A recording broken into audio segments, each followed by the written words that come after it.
Então, pessoal, a gente começa analisando essa imagem aqui da apostila. Vocês têm essa imagem aí, né? Também. Tá?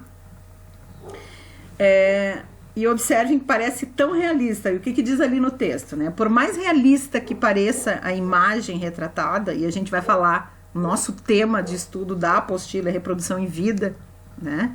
Então agora a gente entra no conhecimento biológico, vamos dizer assim. A gente estava estudando ali quase que pura geografia, né? E agora a gente vai entrar então no conteúdo da biologia mesmo, na reprodução em vida, voltando aí falar um pouquinho sobre seres vivos, né? Formas de reprodução dos seres vivos, a nossa reprodução.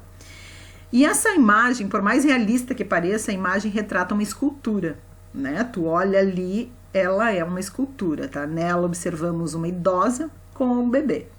A vida de uma pessoa se caracteriza como um ciclo que se inicia com o nascimento e se encerra com a morte. É o nosso ciclo de vida, né? A vida humana está em contínua renovação graças à geração de descendentes. E ali, quais são a primeira pergunta que está sendo feita aqui, né? Quais são as principais etapas do nosso ciclo de vida? A infância? Etapas do ciclo de vida. Começa primeiro com etapas. A gente tem uma etapa, né? Quais seriam essas etapas? Nasce, cresce, se reproduz e morre. Isso. Então, nascimento é a primeira etapa, né? Então, a gente pode dizer que nascimento, aí vem a infância, aí vem as fases da infância, adolescência, as fases da adolescência e assim por diante, né? Mas as fases desse desenvolvimento, né, biológico dos seres já começa com o nascimento e perdura aí até a nossa morte, né? A finitude que a gente chama, né? Certo? Agora ali, o que aconteceria se de repente não houvesse mais nascimento na espécie humana? Imagina, gente, de repente não nascesse mais ninguém. A gente ia entrar em colapso e o mundo ia se extinguir. Os humanos iam se... Aí nós estamos nos achando muito, né? Quem é que tá falando? Que eu não consigo saber. Mas assim, gente... Arthur. Ah, tá. O Arthur Jesus? Uhum. Então, Arthur, pensa um pouquinho. Vamos pensar todos agora, tá? O que aconteceria se de repente não houvesse mais nascimento da espécie humana? O mundo não tem nada a ver com a gente, né? Nós não somos o centro aí, né? Nós já falamos sobre isso.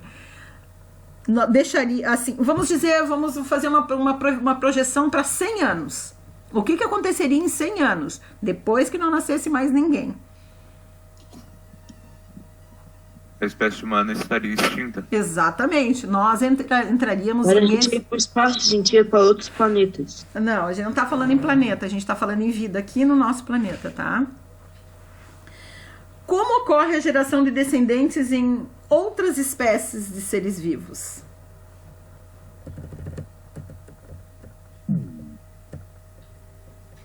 Como é que ocorre a geração de descendentes?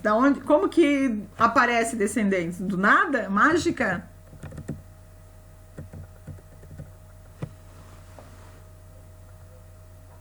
Então, gente, nossa espécie e qualquer outro ser vivo, ele se origina através do processo de reprodução, tá? Então, os seres vivos se originam por reprodução. Como eu falei, a gente vai dar início aqui ao conteúdo de biologia, vida, evolução, né? Então, a gente vai falar um pouquinho sobre a reprodução dos seres vivos, né? Então, ali, ó, os seres vivos, né? Nós vimos aquela imagem do início do capítulo, apesar de ser uma escultura, né? Representa com grande exatidão várias das nossas características físicas. Para alguns seres vivos, o aspecto físico pode ser importante, mas há também aquelas características que definem um ser vivo e que nem sempre são visíveis, né? A organização celular, por exemplo, a presença de metabolismo, as atividades que as nossas células fazem, não é visível. A necessidade de energia, e aí, né, a necessidade de energia vem com os nossos alimentos, né? Através da alimentação, nós somos seres heterótrofos, falando dos animais aqui. Alguns são autótrofos, né?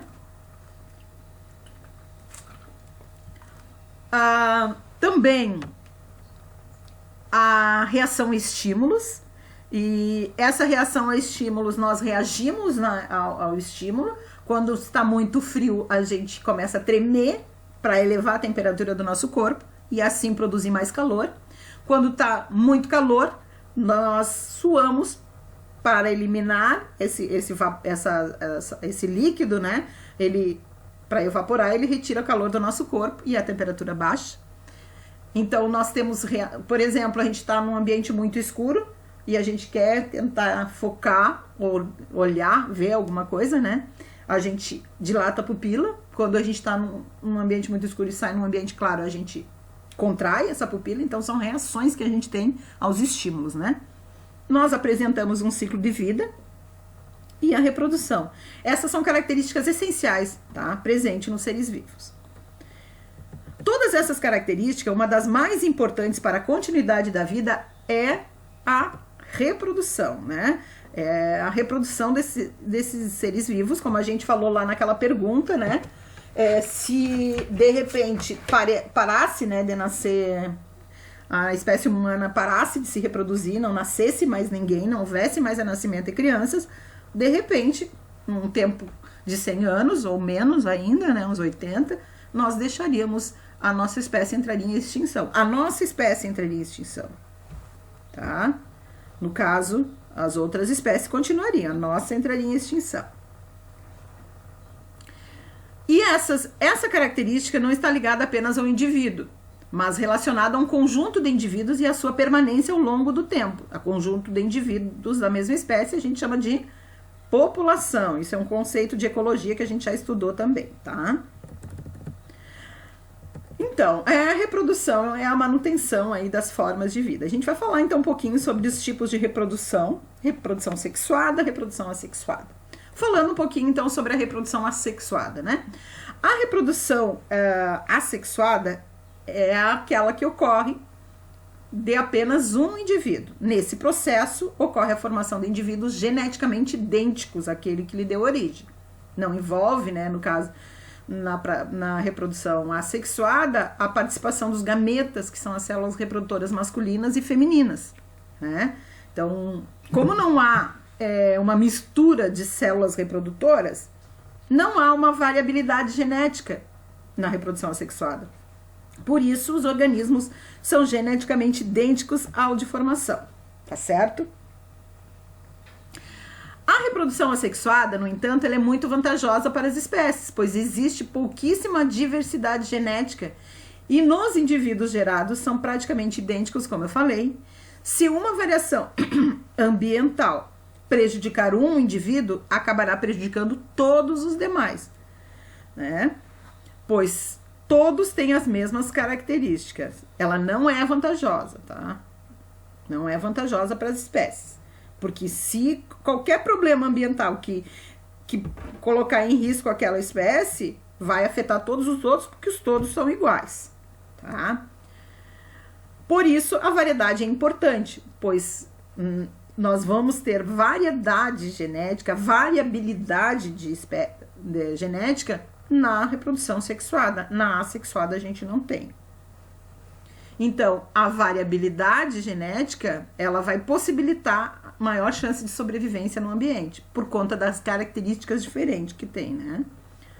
A vantagem da reprodução sexuada é de que ela é rápida e pode proporcionar um crescimento populacional bastante expressivo, né? Por exemplo, as bactérias se reproduzem rapidamente. E ela povoa rapidamente também. Na reprodução sexuada, ela é mais lenta, não é tão rápida assim. São exemplos de reprodução sexuada, assexuada, divisão simples, o brotamento, a partenogênese e a multiplicação vegetativa. Vamos falar sobre cada uma agora.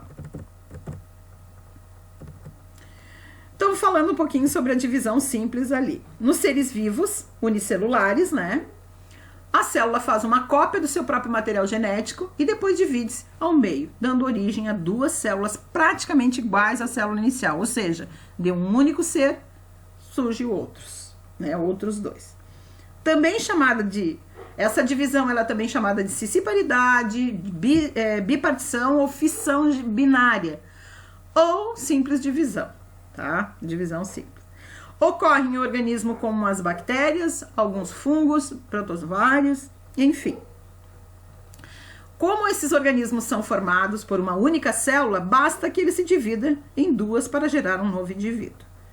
E ali, né, falando, os organismos multicelulares são capazes de se dividirem ao meio. Alguns organismos que são capazes, tá? Ao meio, originando 2 indivíduos independentes geneticamente iguais, semelhante ao que ocorre na divisão simples. Esse processo ocorre com as plantas, com as planárias.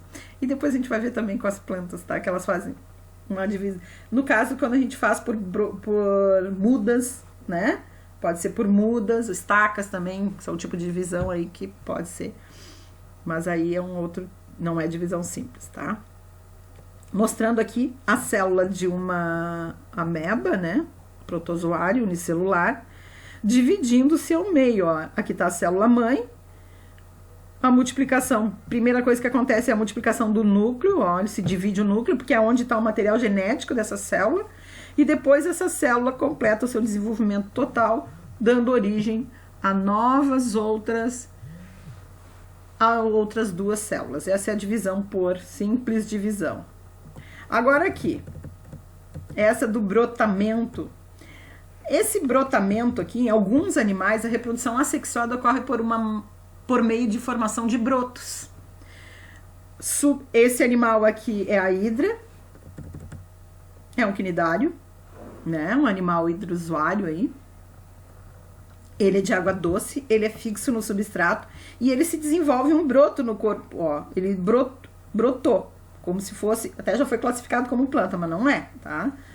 E aí eles formam um broto do lado do corpo do animal, que dá origem a um novo animal. A hidra de água doce, ela então produz esse broto, e aí ele se destaca e forma um novo animal ali.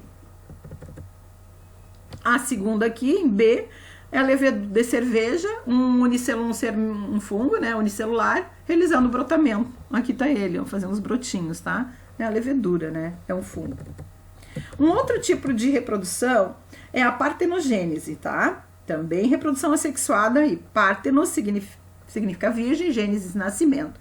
É um processo reprodutivo assexuado em que não ocorre fecundação. Nesse caso, as fêmeas dão origem a um novo indivíduo sem a participação do macho. Ocorre apenas a divisão do gameta feminino não fecundado, originando um novo indivíduo. A partenogênese ocorre em abelhas para a formação do zangão, que ele se forma a partir de um óvulo não fecundado. O óvulo é que vai dar origem ao zangão, que é o macho, né? Ela também pode ocorrer em alguns crustáceos, como lagartos, também pode acontecer, que são répteis. As salamandras também.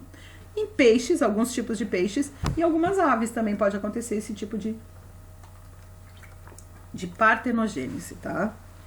Possivelmente a ocorrência da partenogênese na natureza seja uma forma de aumentar a população de animais em regiões onde as espécies estejam ameaçadas. É uma forma de compensar, geralmente em ambientes degradados ou sujeitos a variados tipos de impactos ambientais. Se as fêmeas não encontram os machos para acasalar, acabam gerando os filhotes sozinhos. Então, é uma forma de reprodução, mas é uma forma de reprodução assexuada. Em alguns casos, ela pode acontecer. Aqui a reprodução vegetativa, certas partes das plantas, como eu falei, que é um tipo de reprodução assexuada que pode fazer também, são capazes de gerar novas plantas. Exemplo ali, o caule da batata inglesa, né? Por exemplo, pode gerar ramos.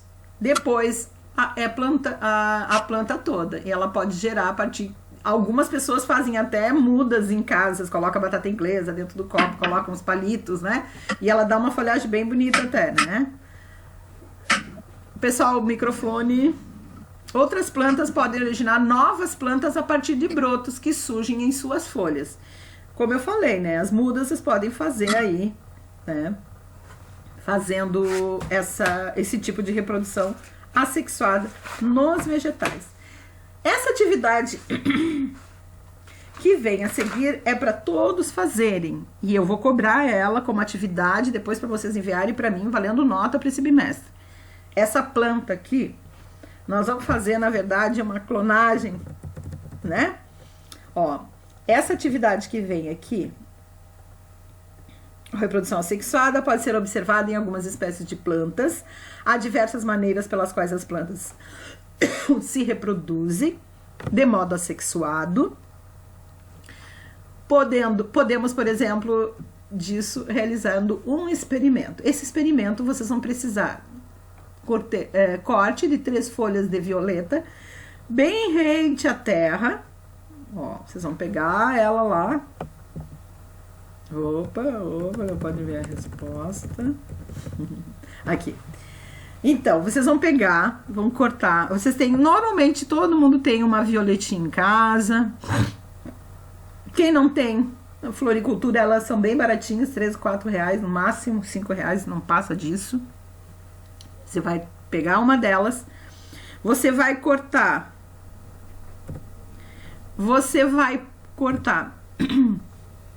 bem rente a folhinha e você vai fazer isso aqui, ó. Olha o que você vai fazer. Você vai colocar num copinho com água para que ela forme filetinhos. Ela vai começar a surgir aqui embaixo da folhinha, ó, da basinha do pecíolo dela aqui, ó, essa base aqui, ó. Vai começar a surgir uns fiapinhos, tá? Então, coloque cada uma dessas folhas em um copo com água. Então, você vai tirar 3, né? Pede 3 ali, porque pode ser que algumas de vocês, umas não conseguem. Pode ser até num copinho de uma cremeirinha, daquelas copinhos, tá? Coloque cada uma dessas folhas em um copo com água. Não é para imergir toda ela no copo com água, é só um pedacinho dela. E aí vocês vão fazer o experimento. Vão observar diariamente o pecíolo dela, tá? Quando houver raízes medindo os centímetrozinhos, vocês vão colocar essa folha numa terrinha bem fofa e num vasinho. E aí vocês vão estar regando a terra, né? Sem excesso, para não matar. Evite molhar as folhas, coloque no vaso, um lugar bem claro, e aí espera que depois, no final desse bimestre, eu vou pedir para vocês tirarem fotinho delas, tá? Já começa a tirar fotinho. Tirou, fez, já pode começar a fazer.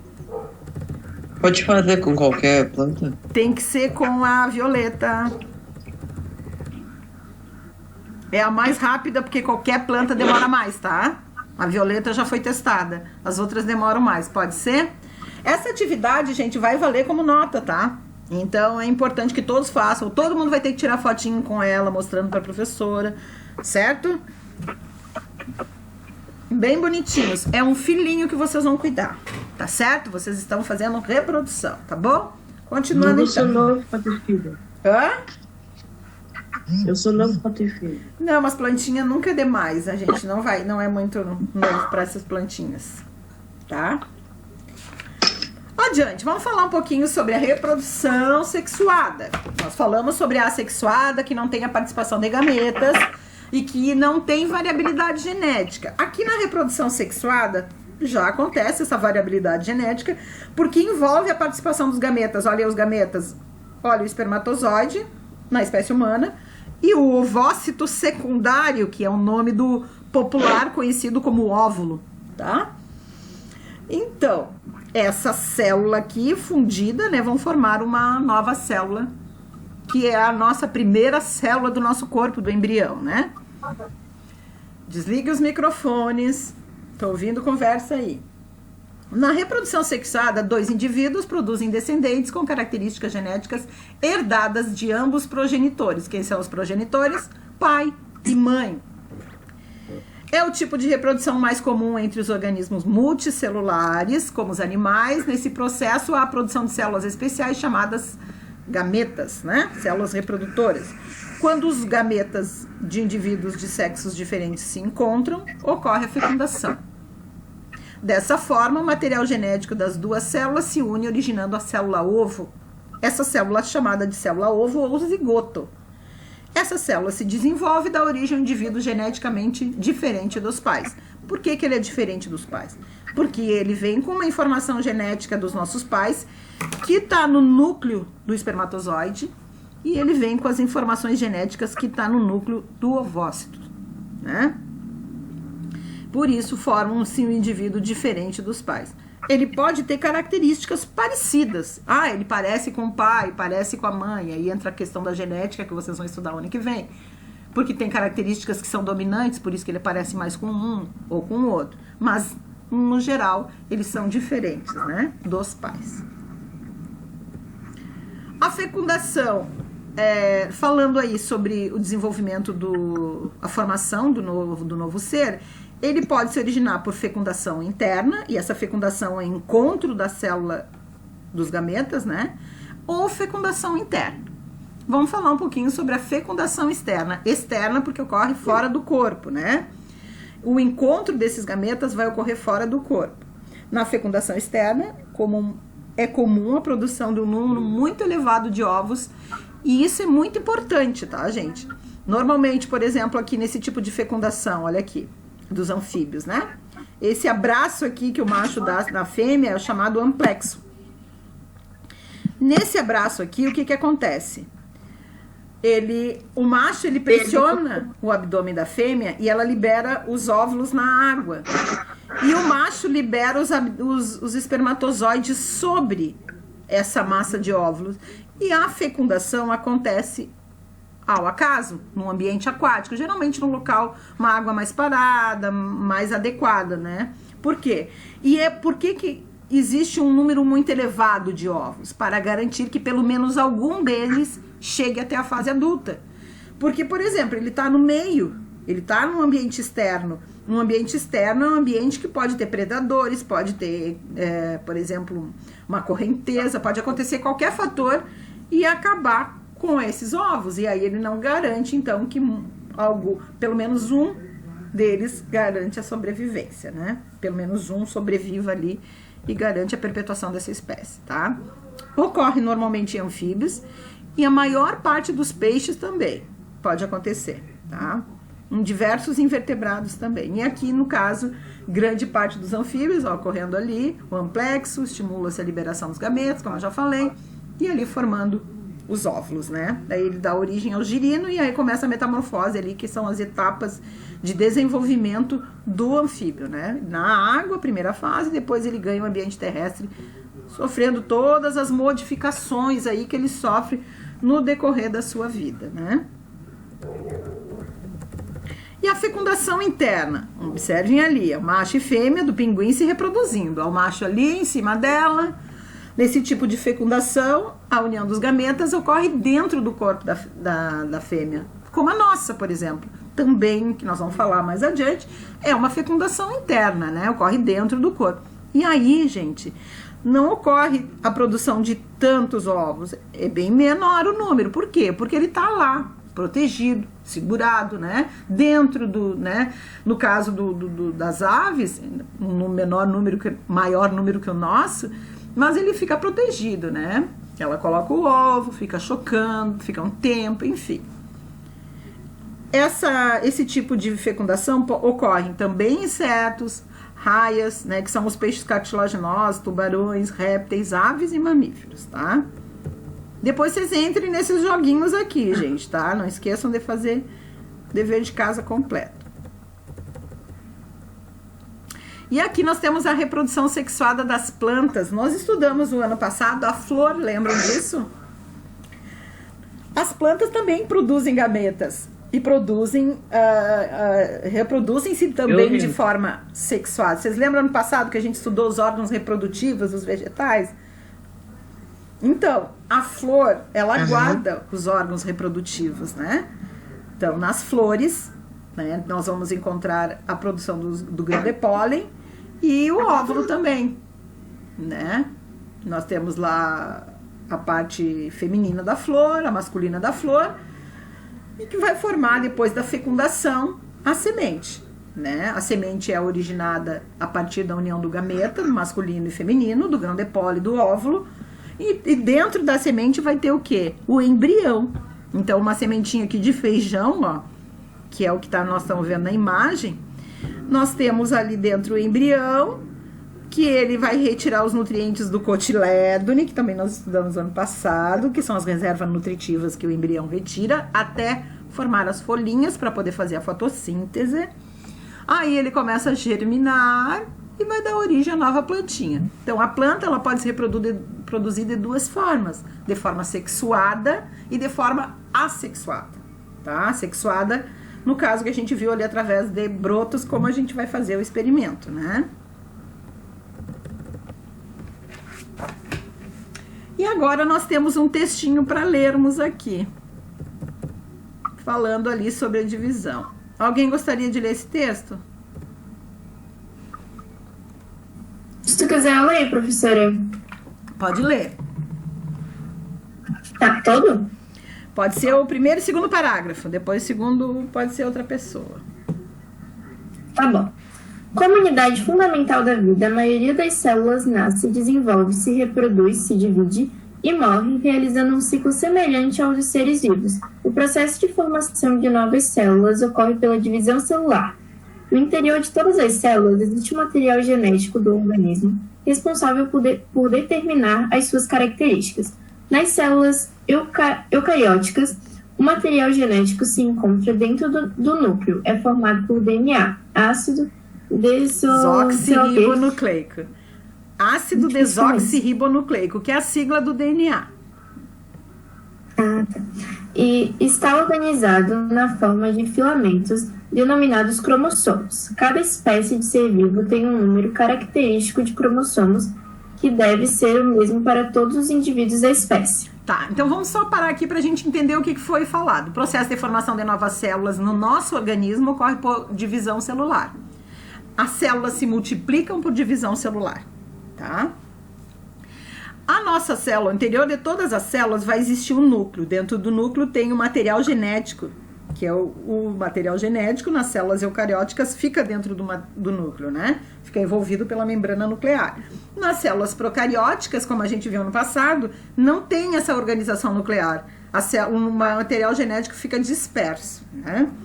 Então, esse material genético está organizado na forma de filamentos. Esse material genético é o DNA, ácido desoxirribonucleico. É a molécula da vida. Ali estão todas as informações genéticas do indivíduo, tá? As características que ele vai ter e tudo mais, certo? Esse DNA ele está organizado em filamentos que a gente chama de cromossomos. Cada espécie tem um número X de cromossomos, tá? Quem continua? Posso continuar, professora? Pode. Eu leio o resto ou... Pode ler o resto. Tá. Nós, seres humanos, temos em cada núcleo celular 46 cromossomos, 23 pares. Metade deles nós herdamos da nossa mãe e a outra metade do pai. Como isso é possível? Na fecundação, o processo que ocorre na formação dos seres humanos, duas células sexuais, os gametas masculinos e feminino, se unem. Cada uma dessas células tem 23 cromossomos. Com a união dos gametas, o novo indivíduo passa a ter 46 cromossomos. Só um pouquinho, vamos ver Só um pouquinho, vamos lá. Vamos entender isso aqui. Outra coisa que é importante a gente saber. Cada espécie tem um número X de cromossomos. As células do nosso corpo têm 23 pares de cromossomos, sendo que a metade dos cromossomos, 23, são de origem materna e os outros 23 são de origem paterna. Na hora da fecundação, esses cromossomos, 23 que vem lá no espermatozoide e 23 que veio lá do óvulo, se fundem, formando uma célula ovo, ou zigoto, com 46 cromossomos, que é o que determina a nossa espécie, certo? Pode continuar. Para que o número final de cromossomos após a fecundação seja sempre 46, na produção dos gametas ocorre um processo diferenciado de divisão celular, chamado de meiose. Nesse caso, no fim do processo, formam-se 4 células com a metade do número de cromossomos da célula original. A meiose também ocorre na formação dos gametas de todos os animais e também durante a produção das células reprodutivas das plantas. As células que não são gametas, ou seja, não participam da fecundação, realizam outro tipo de divisão celular, pois não precisam reduzir o número de cromossomos, apenas mantê-lo. Mitose é o nome dado ao processo de divisão celular, em que a célula se divide em duas originando duas novas células com o mesmo número de cromossomos. A mitose é o tipo de divisão mais comum nas células que formam o corpo humano.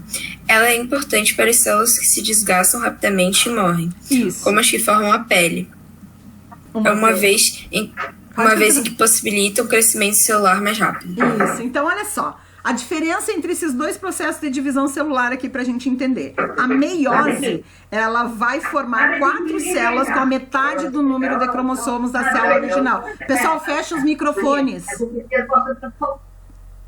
Obrigada. Fecha o microfone que eu tô ouvindo a voz de todo mundo aí. Alguém falando alto. Meiose vai formar as células, os gametas. Então ela vai ficar... Pessoal... Na meiose, é um tipo de divisão celular que vai formar gameta, célula reprodutora masculina e feminina, com a metade do número de cromossomos da célula original, tá? Meiose forma gameta. A mitose, ela mantém o número de cromossomos da espécie, ela se divide, mas mantém o número. Então, na mitose, é o tipo de divisão que ocorre mais comum para regenerar os tecidos da pele, para o crescimento do indivíduo e para o desenvolvimento do nosso corpo em geral. Tá? Então, meiose forma os gametas, mitose, crescimento e multiplicação celular apenas. Certo?